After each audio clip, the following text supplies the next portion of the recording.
Hey Scrappy friends, MandaJane with you here today with the Paper Issues Design Team. We are working on the September 2024 challenges, and today we have New Sketch Wednesday.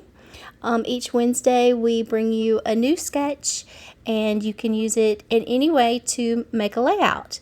You can turn it, you can spin it, you can mirror it, you can do whatever you want. You can follow it super closely or just use it as inspiration. Today I'm going to follow the sketch pretty closely. The sketch actually has 3 photos, and I'm just going to do 2 photos, and I'm going to make a sequin shaker pocket in the place of my 3rd photo. I know y'all are completely shocked by that. Since I make a sequin shaker pocket for just about every video I do.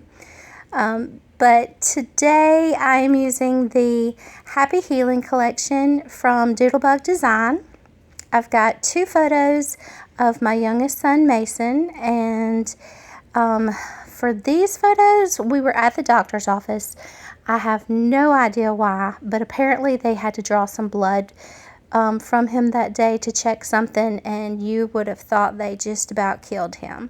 So I took pictures of how pitiful he was, and so those are the 2 pictures that I'm scrapbooking today. So I'm gonna mat this. I'm sorry, I don't have the names of the papers, which I don't think I ever keep the names of the papers, so I don't have them with me. But this paper on one side, it just says "Get Well Soon" in just black and white text, and it just says it over and over and over again. And I thought that one was really cute for this page, and I'm just going to mount it. I mounted that on some lime green cardstock, and then I'm going to gut this pink paper that has hearts all over it. And wow, that was quick. And apparently I cut that out so that y'all didn't have to see me gut the paper.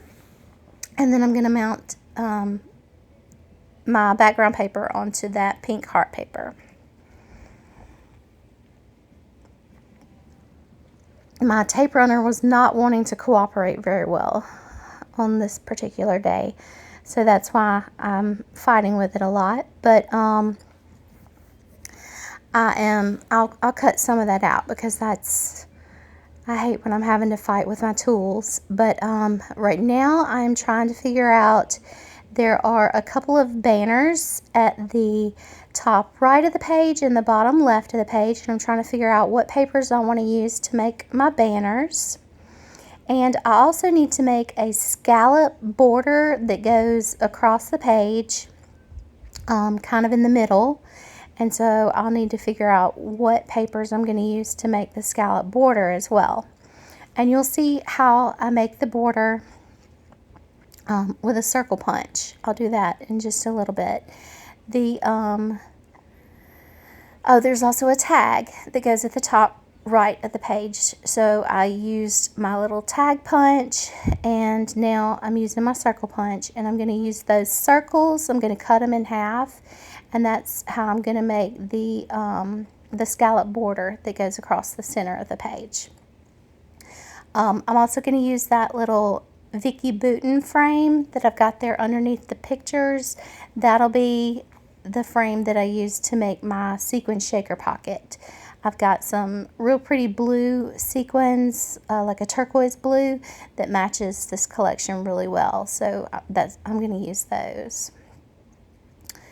And I had just a little bit of this yellow paper left, so I'm going to punch a couple of hearts out of the center of it so I can chunk that scrap and be done with it. And let's see, I'm trying to remember if I go ahead and make the scallop border or if I make the banners first. I don't remember which one I do next. I'm going through the embellishments and just kind of checking to see if there's anything that I want to use on the page. I don't have a lot of embellishments for this collection. I think I have just a few sprinkles, like shape sprinkles, the Band-Aid ones, and then I have that sticker sheet. So I'll use that to kind of embellish the page. But right now I'm cutting these circles in half to make my scallop border. And I actually like both sides of these papers, this yellow paper that I'm cutting to make my scallops. So I'm actually going to use both sides of those yellow half circles to make my border. You'll see that in a few minutes.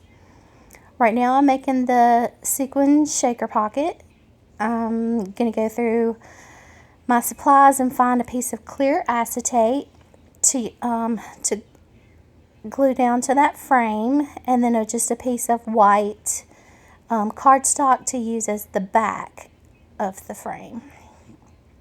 After I get the acetate on there, I'm going to go ahead and put some foam tape all the way around the frame to hold the sequins inside.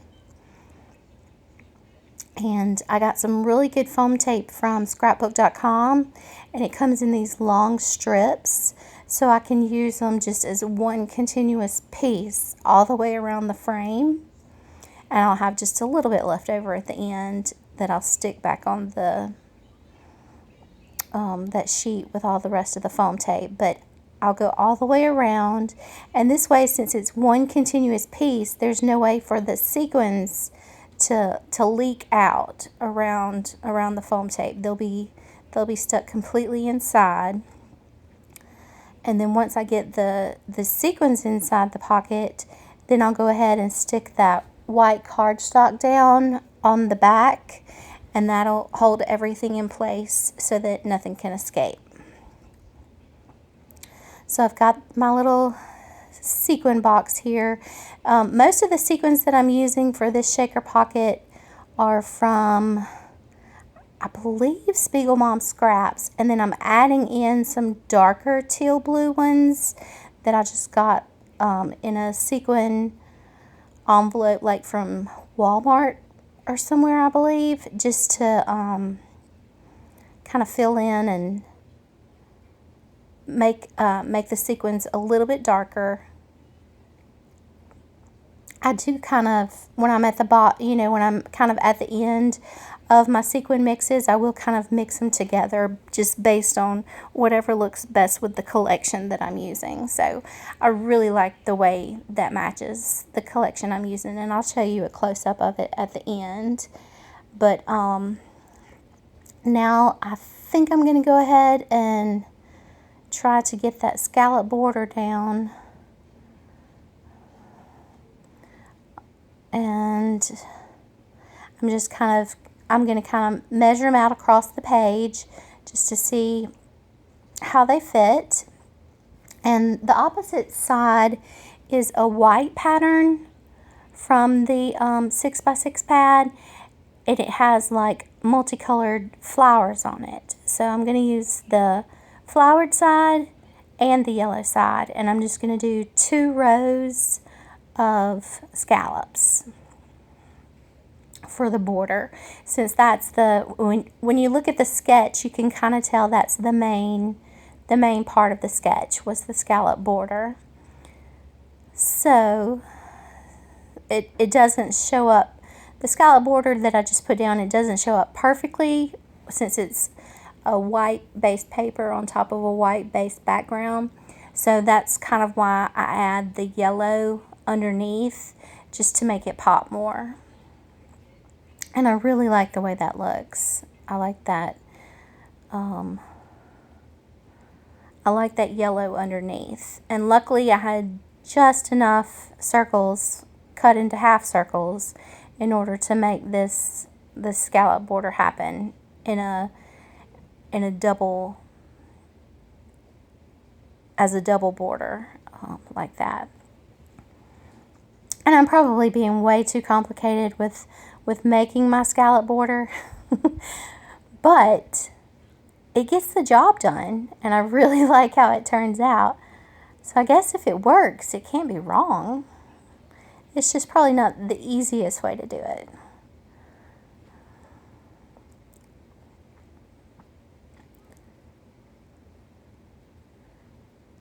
So So I'm going to go ahead, I'll get this the yellow scallop border glued down. Then I'll get the flowered scallop border glued down on top of that. And then there was a small silver scallop border on that sticker sheet from Doodlebug Design, and it basically tops it all off pretty perfectly. So I couldn't have asked for a better scallop border than what I ended up with. So I liked it a lot. I'm not really one for scallops, so I don't normally do this, but I was excited to show y'all the easy way. And I guess maybe everybody already knows that this is the easy way to make a scallop border, but at one time it was new information to me, so I thought I would just share it with y'all.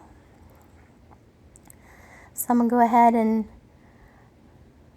and start figuring out where I want my pictures to be, where I want that shaker pocket to be, and I need to make my little banners. This was a pretty quick layout. I would say I probably did this layout in probably about 30 minutes or so. It didn't take too terribly long. Once I have a sketch and I know what I want my final layout to look like, and then I pick out a collection and photos, once I've got all of that done, it really doesn't take me that long to put the layout together. So this is probably one of my favorite ways to scrap, is to do it with a sketch, because the page gets done pretty quickly, and I get it, one more page completed for the kids' album, and that's the important part, especially when you have 4 kids and their albums just seem never ending. So I'm gonna go ahead and put another Vicky Bouton frame kind of just behind the photos, and I'm gonna add just a few more of the yellow heart-shaped punches to my tag and banner clusters at both the top and the bottom of the page. And for my title, I'm going to go ahead and dig through my stash and just find some thickers that pretty much match the collection. I didn't have any that matched it exactly, but that's what the finished layout's going to look like. And I did just some splatters of the Distress Oxide sprays in Picked Raspberry. And I'm going to go ahead and show y'all some close-ups of the finished layout, how I'm going to post it on Instagram. And I'm so glad that y'all came and watched me scrap today. And if you like this layout, go ahead and like and subscribe. And I hope to see y'all again real soon. Bye!